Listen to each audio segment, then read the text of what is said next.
ಆತ್ಮೀಯ ವಿದ್ಯಾರ್ಥಿಗಳೇ, ಇವತ್ತು ಇನ್ನೊಂದು ಪ್ರಯೋಗ ಇದೆ. ಯಾವ ಪ್ರಯೋಗ ಅಂತ ಕೇಳಿದರೆ,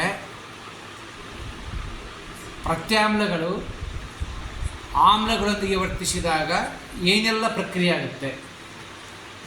ಇಲ್ಲಿ ನಾನು ತೆಗೆದುಕೊಂಡಿರ್ತಕ್ಕಂಥದ್ದು ಸೋಡಿಯಂ ಬೈಕಾರ್ಬೋನೇಟ್, ಅಂದರೆ ಅಡುಗೆ ಸೋಡಾ, NaHCO3.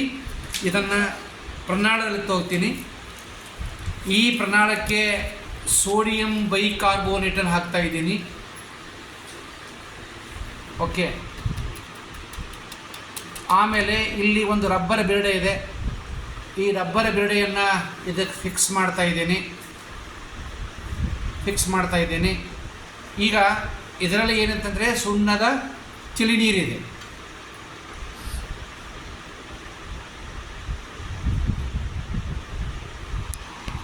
ಇದು ಯಾವ ನೀರಿದೆ? ಇದು ಸುಣ್ಣದ ತಿಳಿ ನೀರು. ಇದರಾಗ ಸುಣ್ಣದ ತಿಳಿ ನೀರಿದೆ. ಇಲ್ಲಿ ನಾನು ಏನು ಹಾಕ್ತೀನಿ, ಇದರೊಳಗಡೆ ಆಮ್ಲವನ್ನು ಹಾಕ್ತೀನಿ.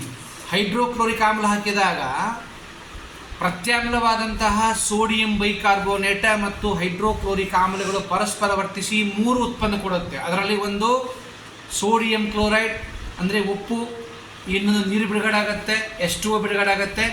ಮುಖ್ಯವಾದಂಥ ಅನಿಲ ಕಾರ್ಬನ್ ಡೈಆಕ್ಸೈಡ್. ಆ ಬಿಡುಗಡೆ ಆದಂಥ ಕಾರ್ಬನ್ ಡೈಆಕ್ಸೈಡ್ ಇಲ್ಲಿ ಬೀಕರ್ ಇದೆ. ಬೀಕರ್ನಲ್ಲಿ ಏನಿದೆ? ಸುಣ್ಣದ ತಿಳಿ ನೀರು. ಈ ಸುಣ್ಣದ ತಿಳಿ ನೀರು ಹಾಲಿನಂತೆ ಬೆಳಗಾಯಿತು ಅಂದರೆ ಬಿಡುಗಡೆ ಮಾಡಿದಂಥ ಅನಿಲ ಏನಾಗಿರುತ್ತೆ? Carbon dioxide. ಇಲ್ಲಿ ನೋಡ್ಬೋದು, ಇಲ್ಲಿ ನೋಡ್ಬೋದು, ಇಲ್ಲಿ ಫೋಕಸ್ ಮಾಡ್ಬೋದು. ಯಾವ ಅನಿಲ ಬರ್ತಾ ಇದೆ? ಇಲ್ಲಿ ಯಾವ ಅನಿಲ ಬರ್ತಾ ಇದೆ? ಓಕೆ. ಅದರ ಬಣ್ಣ ಗಮನಿಸಿದ್ರೆ ಸ್ವಲ್ಪ ಯಾವ ಬಣ್ಣ ಬರ್ತಾ ಇದೆ? ಯಾವ ಅನಿಲ ಇದು?